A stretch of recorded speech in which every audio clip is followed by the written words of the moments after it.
Hello and welcome to the Garblag Games introduction to Black Road, setting for Zweihander RPG, a grim and perilous fantasy setting no less. Hi, I'm Pete, Games Master and player on the channel, and I've written this setting for the Zweihander RPG after playing the adventure from their Main Gauche Kickstarter, There's Something About Marie, which we had a lot of fun with and is on our channel.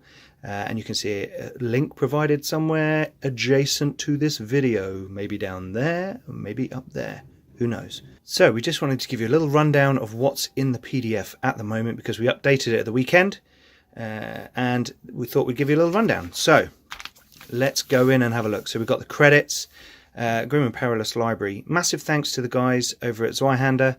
All the artwork you see in here, the layout, the trim, the little images, the cartouches, that's all down to the Grim and Perilous Library. Any maps are done by My Fair Hand, but are mock-ups and will be expanded upon in the future. You can see here I'm already starting to lay out the order of things. We've got some missing numbers. It's because I haven't quite got round to this, but I think that this is where I want to go, and this is going to be an important chapter. Okay, let's delve right in. We've got a little story bit here that hopefully is interesting for you guys. And welcome to the Black Road. This is a bit about my process in previous incarnations of this game, which was known as 5 Cities, and then a little bit about in development. Empty spaces, please, I apologise for anything that says stuff or stuff here. That means I need to fill it in. And how you can give us feedback. That's really useful. I mean, if you have bought this product already and you're looking at this and you think, oh, I'd like to know more about that, or I'm not sure about this, please let us know. And if you pick this up and you think, oh, I really want to hear about the Javians in the Lost Shore or something, Ancient Shore, then, you know, let us know equally. So, straight in, we've got the world. This is the wider world here. The main part that it's focused on is here, but we gave a little rundown of all the other regions. So we've got the Endless Forest, we've got the Verdant Coast. You can see we've got the Serpent Sea. I wonder what lives there, and all those kinds of things.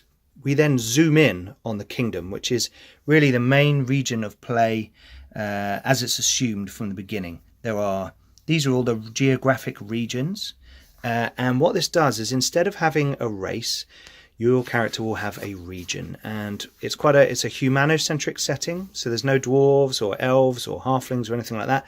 It's all people, and what you can see here is that we've got an example of a region. We get a brief summary of what it's like, how horrible and grim and perilous it is. We get region modifiers. I've dumbed down the modifiers a little bit. I'd like to hear how that works out in play. I found an appropriate image that I think represents it. And I've taken traits from humans, dwarves, elves, and halflings. I might have one ogre trait in there somewhere. But what I wanted to do was differentiate between the different types of humans that you'll have in the different areas.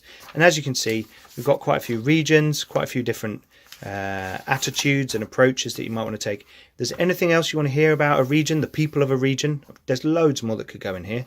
I just didn't want to bulk it out too much to begin with. Then we go into the gods. So we've got Usayan, we've got Embin, we've got Ab-Utar, or Abatar as is known in the north. And it talks you a bit about the different aspects, because not everyone worships gods in the same way, and it can often depend where you live and how you've heard about it, that it can influence how you worship a god. Then we delve into the 5 cities. Now this is what I used to call the game, but I've changed it to Black Road because I think it has that slightly grimmer feel, and there's a general undertone that the cities lining the Black Road are coming into conflict, and this is the enemy within. There is a war brewing, and it's kind of on the verge. The Prima King, he's one of the first people that the golems rescued and brought down to this area here where Onsmouth is now home. They fought back against the golems and freed all of humanity, but they found that the golems had laid a curse upon their people, and the generations after them did not live as long or were not as healthy. And in fact, some Prima still live to this day, centuries later, and the king, Leron Fallstar, the Ever King, still resides in the palace in Onsmouth and still rules over the kingdom. Not everyone's happy about that. The lesser noble houses, where they die of old age and poison and disease, they're not happy that the king sits forever on his throne. Anyway, we then have the enemy without. We've got the Verger clans, we've got campaigns going on, we've got you know, surges going on, frost peak. And so these are kind of round the fringes of the kingdom. That's what I've assumed as the enemy without. And then the enemy beyond is kind of the slightly more esoteric, the nature of corruption. We've got mongrel men and mutants, we've got the risen and the fallen, and then we have golems, who haven't been seen in a long time and are starting to slip into legend. Or are they? Then we actually go into each of the 5 cities. Now, we've got the most on Onsmouth at the moment. This is the capital, the big melting pot of society. And each one will, I will have a map for them. Each one has this kind of similar format where we talk about, I've gone back too far. Government, noble houses, to give you an idea of who's in charge. City folk, the trade in the city, markets, guilds, religion, temples, because I felt there should be a topic and then places for each kind of thing. Architecture and monuments, you see the theme again. Like what's the architecture like in the city, but what are the big monuments that you'll see? Then the taverns. You need some good taverns for every city that you're in. Festivals and fashion and local customs. And then, as anyone will attest, you need some good rumours. So I've given some sample rumours that might be, and you can see, the workers of Leron's pit have heard strange noises in the dark when excavating the deepest shafts.